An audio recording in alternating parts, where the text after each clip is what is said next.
Assalamualaikum warahmatullahi wabarakatuh. Kenalkan, nama saya Alvina Rela Mailita. NIM saya C1K020005.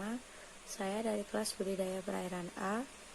Di sini saya akan membahas tentang acara 2 praktikum biologi yang berjudul pengamatan sel.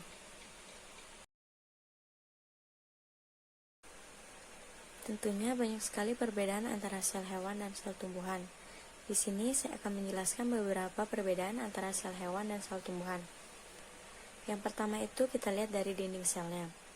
Sel hewan tidak memiliki dinding sel, sedangkan pada sel tumbuhan memiliki dinding sel.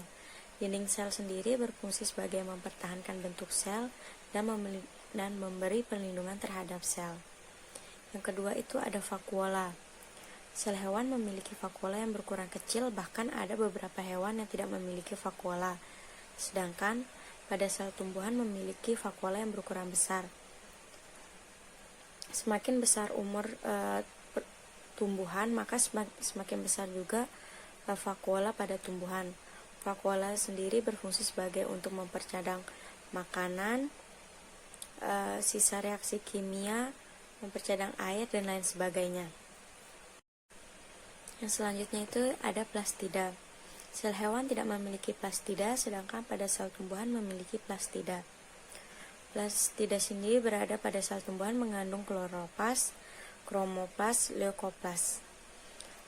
Fungsi plastida yaitu menyimpan cadangan makanan, fotosintesis, tempat terjadinya reaksi terang, dan lain sebagainya.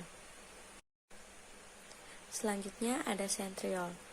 Sel hewan memiliki sentriol, sedangkan pada sel tumbuhan tidak memiliki sentriol.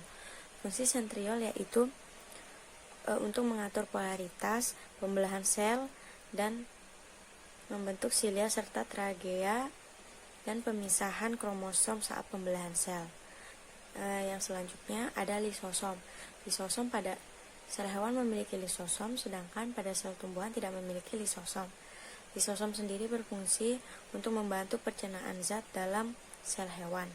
Dan yang terakhir, sel hewan berukuran kecil, sedangkan sel tumbuhan berukuran besar dan bentuknya tetap. Sekian dari saya, hanya ini yang bisa saya sampaikan. Kurang lebihnya mohon maaf. Wabillahi taufiq wal hidayah. Wassalamualaikum warahmatullahi wabarakatuh.